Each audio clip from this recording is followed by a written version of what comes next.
Assalamu alaikum. I'm Raja Shahroze Abbas from the 47th Common Office Management Group.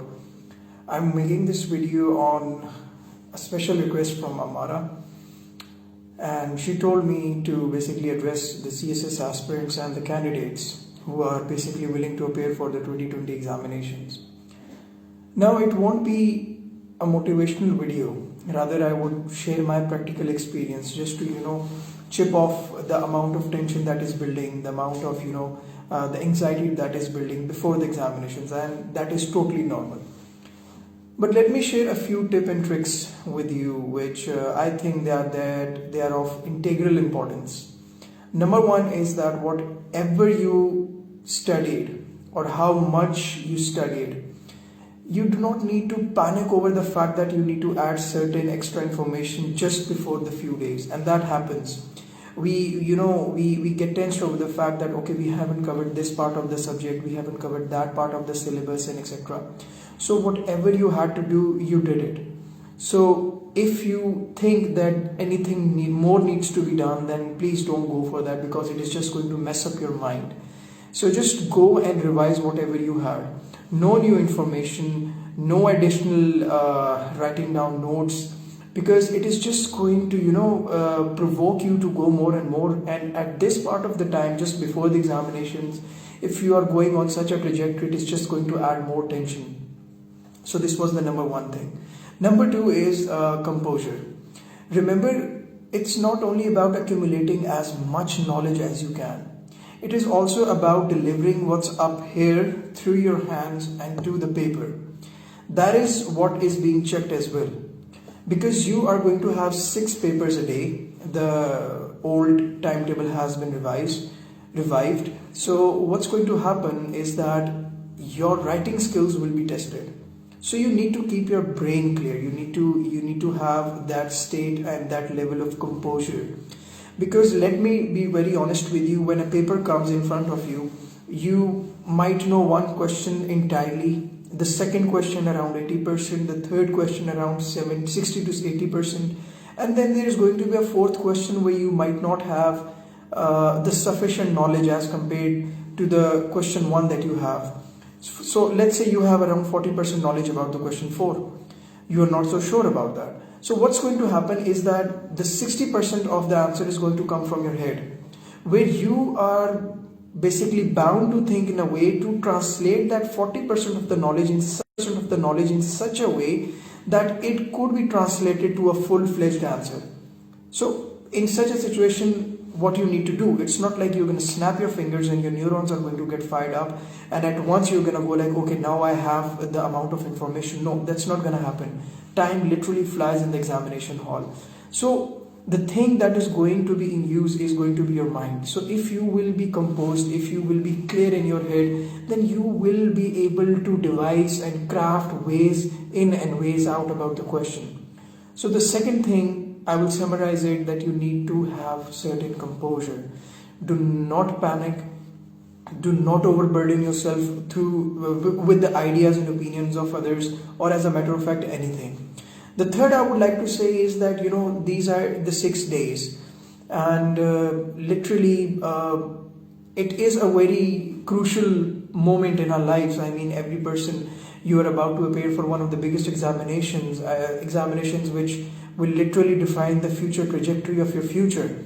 But do not push yourself to the limits where you are basically going to lose the motivation, in a sense that when you're going to go to the examinations, no matter what happens, if you attempt your English essay first, then your Pressy, and so on, no matter how the papers go, do not overthink on them.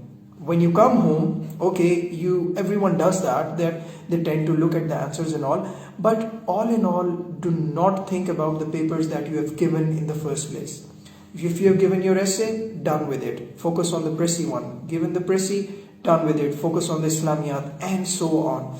Because if you're going to think about the previous paper, what's going to happen is that you are basically going to spoil the next strategy of your paper. And that happens. I have seen it, and there are many stories where people, after their English essay, they do not come to the examination hall because they think that they might fail.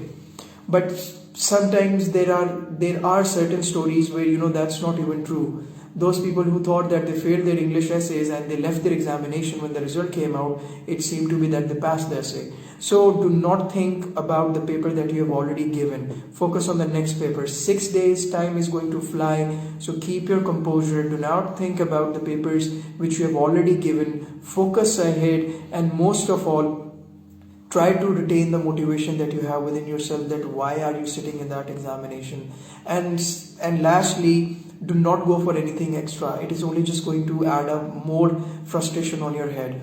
So these were like the certain generic guidelines, and now I was also requested by Amara to give specific guidelines on criminology. I also teach online criminology, so I'll just try my best to give whatever suggestions I could. Number one is that if you want to go for a question in criminology which involves statistics, for example, we talk about the juvenile crime in Pakistan. So if you have a question that has the juvenile delinquency in Pakistan receded or has it decreased in the last 10 years? Now this is a question where you know what juvenile delinquency is, but this is a statistical based question where you need to know the recent reports. You need to know the reports of the past, and then you need to know the reports of the future.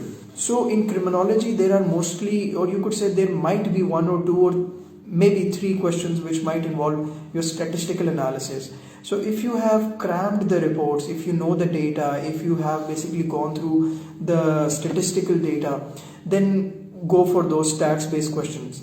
Second tip is that always use a theoretical perspective whenever you are defining any crime or any phenomena. Just like international relations, that whenever you are trying to deal with a question, you need to have a theoretical perspective. Similar goes for criminology, and that is that we have the theoretical perspectives which define crime. There are sociological, there are psychological, there are economical, etc. and etc. which you have read. So whenever you will be defining certain question or which involves a certain type of a crime, always try to use a theoretical perspective, because that basically shows that you are not wandering here and there. Rather, you're operating in a certain domain, which is that theory, that theoretical perspective, and within that domain you are trying to describe it. So this is tip number 2. Tip number 3 is that try to retain a structure, right? For example, you have an introduction, you have a body, and then you have a conclusion, and it would be a cherry on top of a cake if you know the name of different criminologists, scientists, and maybe a few definitions as well. So all in all, it is just that try to focus on the question, try to understand it, try to understand the gist of it. Just like in English essay, when you are about to start the essay, you at least spend 30 to 35 minutes on average on brainstorming and then creating an outline and then writing the whole full-fledged essay. So that is going to be the case in your criminology paper as well. Try to understand the question. At certain times they are just giving you statements, and the real question starts at the last clause of the question. So try to focus on the question, what it demands. Sometimes the question might be asking about an international perspective of criminology. So you need to be international. Cherry on top of a cake if you know the name of different criminologists, scientists, and maybe a few definitions as well. So all in all, it is just that try to focus on the question, try to understand it, try to understand the gist of it. Just like in English essay, when you are about to start the essay, you at least spend 30 to 35 minutes on average on brainstorming and then creating an outline and then writing the whole full-fledged essay. So that is going to be the case in your criminology paper as well. Try to understand the question. At certain times they are just giving you statements, and the real question starts at the last clause of the question. So try to focus on the question, what it demands. Sometimes the question might be asking about an international perspective of criminology.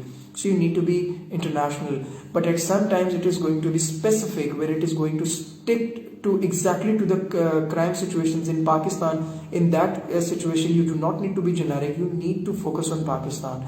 So try to look at the intensity and the way where the question is going. Because in criminology, you just need to focus where it is the question is making you go. So focus on that. So, just try to focus on whatever I have said, where in the first part I have told you about all the generic things, and in the second part I told certain things about criminology. And if you really want to know more about the question attempting techniques, then there is a video which I will share the link with Ma'am Amara, in which I have picked up criminology based questions, and I have done an analysis that which type of and how many types of questions are asked and how you need to bifurcate them. So with all this, this is my experience for my journey of CSS, and I hope that some of you might benefit from it. And best of luck. Just do not be afraid. Every year, dreams they do come true. So who knows, it might be your year. So pray to Allah.